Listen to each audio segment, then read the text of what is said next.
Time of See Something, Say Something. The question remains, how much do we share with our kids? Dr. Jenna DeLossi is here to explain. So let me start with that, with the See Something, Say Something. We were talking about this story throughout the newscast, and a woman tweeted us, I think her name was Nicolina, and she was saying, when you hear see something, say something, and you actually do, and then you hear the FBI drops the ball, does that discourage children from wanting to come forward and actually say something? Yeah, you know, it may. What I want kids to know, and I think parents to tell their kids, is to not let that be what stops you. Is they did the right thing. I mean, as kids and as civilians, we can only control what we can control. They did the right thing. I think maybe that's something for the FBI to work out on their end of what we have to do to better that process. But kids may feel like, well, there's no point, but I guess what I want to urge parents to encourage their kids is, no matter what, if you see someone posting about violence, if you see somebody posting about killing animals, definitely let anything that has a homicidal or suicidal content to their post, definitely let an adult know. Jenna, here's a question for you. How do we know how much to share without creating and causing some fear and worry in our kids? When you see something like what happened in Florida, and we've seen it time and time again, unfortunately, kids start to become worried about going to school. Right. I mean, I think a similar conversation should be had about mass shootings that we have about substances, about sexual assault with our kids. I mean, we shouldn't shy away from the intense conversations.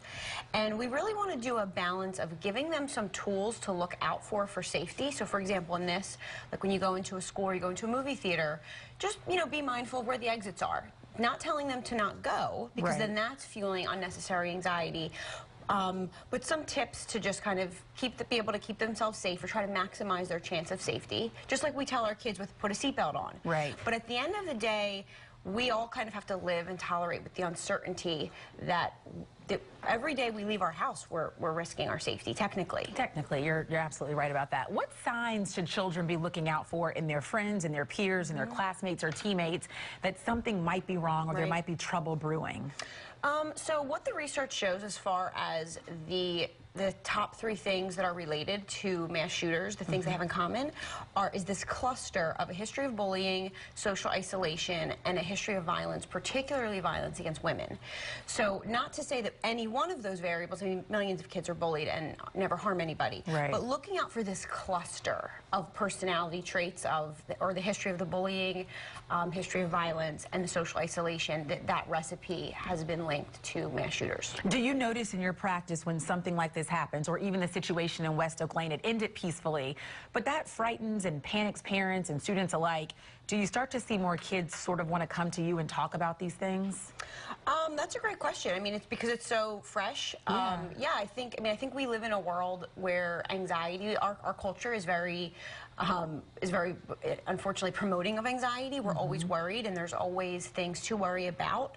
So with any kind of big tragedy or big change that happens that provokes some uncertainty, yeah, I absolutely think we'll probably see more kids feeling anxious and nervous to go to school.